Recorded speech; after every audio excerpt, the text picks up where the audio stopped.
오늘의 사연을 시작합니다. 안녕하세요. 저는 30대 후반이고 학원 강사를 하고 있는 남자입니다. 제가 적고 있는 이야기는 몇 년 전에 제가 겪었던 일입니다.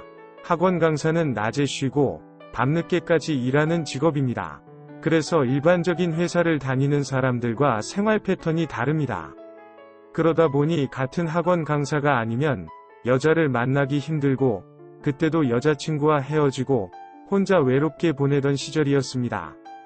쉬는 날이라 친구들과 좋은 술집에서 얼큰하게 술도 마시고 이쁜 여자들과 함께 외로움도 풀고 왔습니다.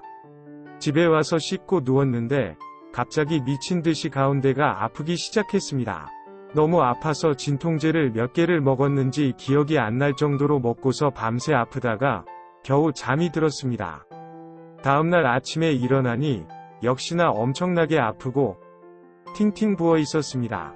결국 집에서 가장 가까운 비뇨기과 병원으로 택시 타고 갔습니다. 택시 타고 가는 동안에 너무 아파하자 기사님께서 더 빨리 데려다 주지 못해서 미안하다고 하시면서 병원 안까지 저를 부축해 주셨습니다. 접수를 하고 진료실에 들어갔습니다. 증상을 설명하고 초음파 및 검사를 하기 위해 벚꽃 침대에 누웠습니다.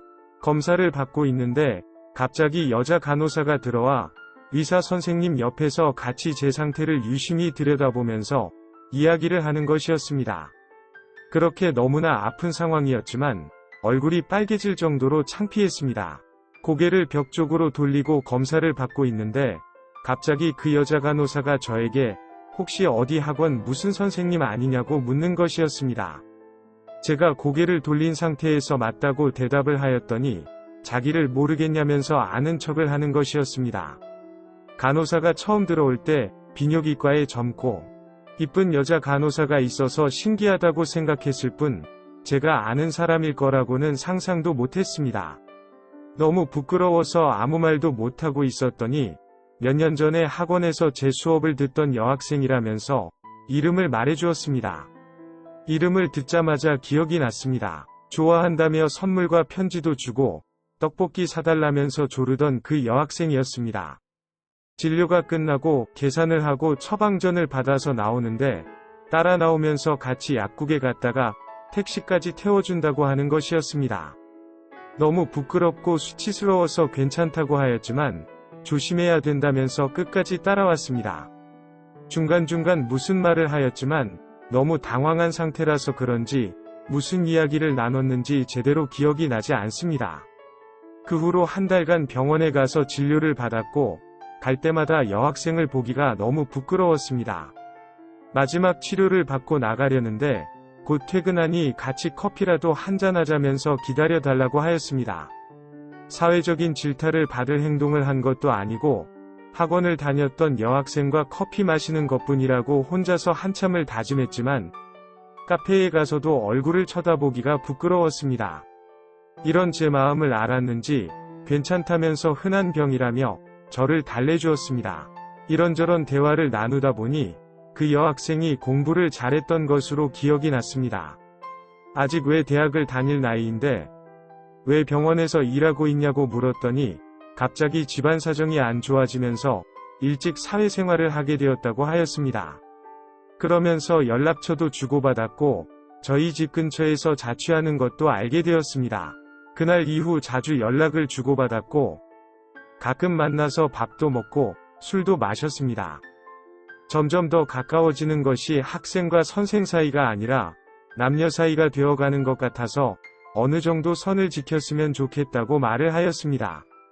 그것이 서운했는지 한동안 연락도 없고 길에서 우연히 만났지만 모르는 척하면서 지나갔습니다. 오랜만에 만나서 너무 좋았고 연락하면서 지내보니 어릴 때 선생님을 좋아하는 마음이 아니라 성인이 돼서 남자를 좋아하는 마음으로 다가가고 있는데 아직도 어린애 취급하면서 자기의 마음을 무시했다면서 속상하다는 장문의 문자를 보내왔습니다. 하지만 나이 차이도 많고 학생과 선생으로 만난 사이라 선을 지키는 것이 중요하다고 생각했습니다.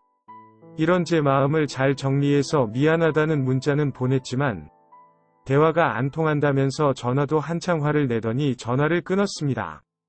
새벽에 퇴근을 하고 집으로 가니 문 앞에 그 여학생이 서 있는 것이었습니다.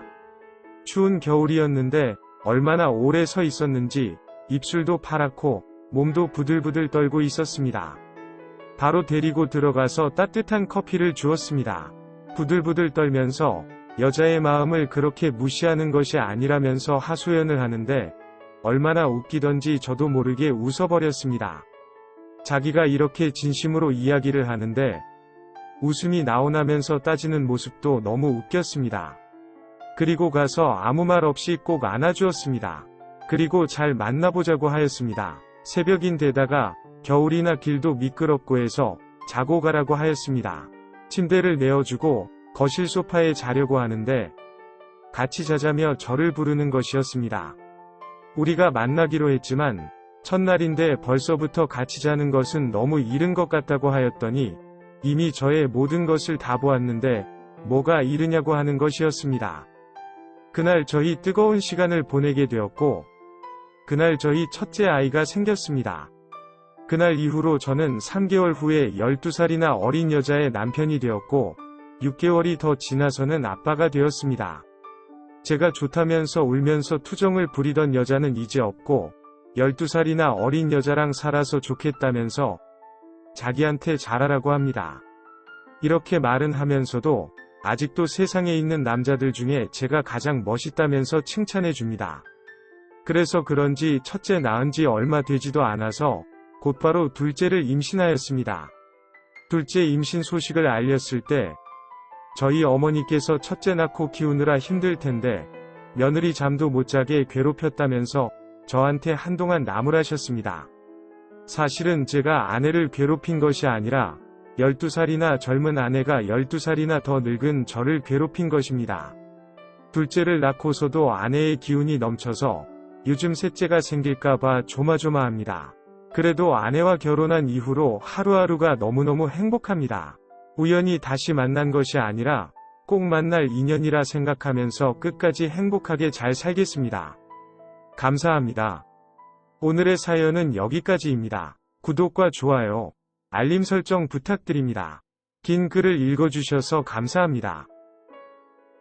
구독과 좋아요 꾹꾹 눌러주세요. 꾹꾹. 알림 설정도 꾹꾹 눌러주세요.